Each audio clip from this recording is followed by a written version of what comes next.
From the year 375 until around 568, waves of Germanic tribes surged into the Roman territories of Western Europe. These groups, often called barbarians by the Romans, gradually overpowered imperial defenses, established their own footholds, and reshaped the continent. What began as a slow trickle of migrations became an unstoppable flood, changing the destiny of Europe forever. This dramatic movement, remembered as the Migration period or Barbarian Invasions, marked the twilight of the Western Roman Empire and the dawn of medieval Europe.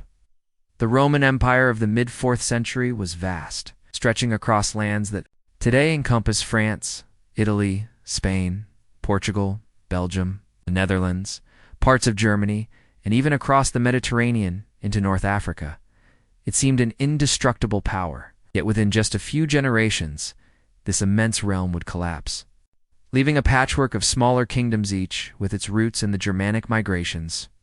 The new arrivals would not only carve out their own domains, but would also provide the cultural foundations of the nations that later became France, Spain, Italy, Germany, and even England. The people who reshaped this world included the Goths, divided into Visigoths and Ostrogoths, the Franks, Burgundians, Vandals, and many more. Each had its own traditions and leadership, but shared a similar cultural core. They followed a historical pattern common to many peoples of northern Europe, drifting steadily southward and westward, seeking warmer climates, fertile soil, and land that was not already overcrowded. The Romans labeled these diverse tribes under the single word Germanic, though this was more a matter of convenience than precision. To the Romans, Germania meant simply the lands beyond the Rhine and Danube, a broad label that concealed enormous differences in language, lifestyle, and tradition. Still, most of these tribes had their distant roots in Scandinavia and northern Germany. By the early 4th century, they had spread across what is now Germany, Poland, and southern Scandinavia. They shared many traits with the later Vikings, farming wheat, raising cattle for food and leather, and living in small clan-based settlements. Led by chieftains, like the Vikings, they prized warfare. Sudden raids and lightning strikes were their specialty. Children were trained from an early age to wield weapons, and the warriors became infamous for their ferocity. Their weapons, crafted with care, reflected a culture where strength and valor were essential to survival. The Roman historian Tacitus, writing in the 1st century, described these northern tribes in vivid detail. He admired their courage and their fierce sense of nobility. While they often lacked the refined weaponry of Roman soldiers, their sheer determination and physical size compensated for the difference.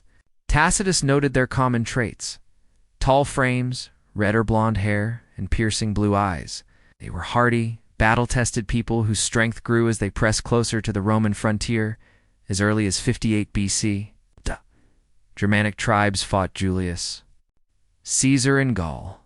Though he repelled them, Caesar acknowledged their formidable courage and tactical cunning. Over the centuries, they multiplied and edged closer to Roman-controlled Gaul and the Rhine frontier. By the early 300s, hundreds of thousands lived just beyond Roman territory, watching and waiting. At the same time, the Western Roman Empire was weakening from within. Corruption, civil wars, and power struggles eroded its stability. Many provinces were neglected, soldiers went unpaid, and local communities were left to fend for themselves. For the first time in centuries, Rome's borders no longer seemed unbreakable.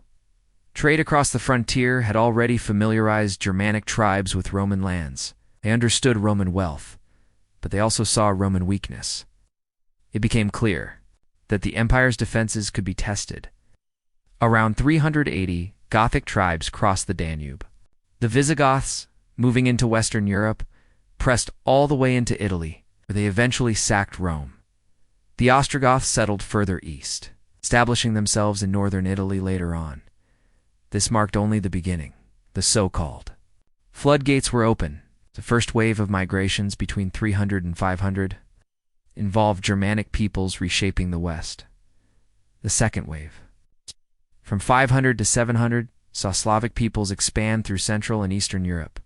At the dawn of the first wave, there may have been only about 3 million Germanic people. By contrast, The Roman Empire boasted as many as 120 million. Though many of these were slaves and millions more were ordinary citizens without military, training numbers did not matter. The tribes were determined, and the empire was crumbling. What drove this massive movement? Historians agree there was no single cause. Part of it was the irresistible push of a new, terrifying power, the Huns, emerging from the steppes of Central Asia. Perhaps from around modern-day Kazakhstan or Mongolia, the Huns were unlike anything Europe had seen before. Ruthless and terrifying horsemen, they swept across Eastern Europe in the 4th century under the leadership of Attila. Their empire absorbed vast regions of Russia, Hungary, and Ukraine. Their arrival sent shockwaves westward. Germanic tribes, already pressuring the empire, now fled to escape the Huns' fury. The Huns alone, however, do not explain everything. Overpopulation and environmental pressures also played a role. Northern lands grew crowded, farmland was scarce, and poor harvests made survival increasingly difficult. Many tribes faced a grim choice: cut down forests to scratch out farmland in the north, or migrate south into warmer, fertile regions already cultivated by the Romans. Climate shift toward cooler weather only added urgency. Migration was not only appealing, it was often the only option by the late 4th century. Tribes such as the Goths and Vandals had crossed the Rhine, pushing deep into Roman territory. The Franks established themselves in Gaul, defeating Roman troops in 486 under their leader Clovis and claiming northern Gaul for themselves. The Burgundians built their own kingdom in southeastern Gaul, straddling what is now France and Italy. Meanwhile, in 410, the Visigoths, under their king Alaric, carried out one of the most shocking acts in history: the sack of Rome itself. For the first time in 800 years, the Eternal City fell to foreign invaders. The Romans were stunned. St. Jerome lamented that Rome, once the capital of the world, had become the grave of its people. Nor was this the end. Dan abandoned by Rome around 410 soon became the destination for Germanic migrants as well. The Angles, Saxons, and Jutes crossed the Channel, invited at first by desperate Britons seeking help against Celtic tribes. But what began as assistance soon became settlement.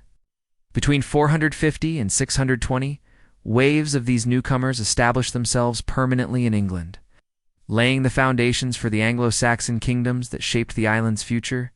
The migration period was chaotic and bloody, filled with warfare, famine, and destruction. Yet it also created the seeds of a new Europe.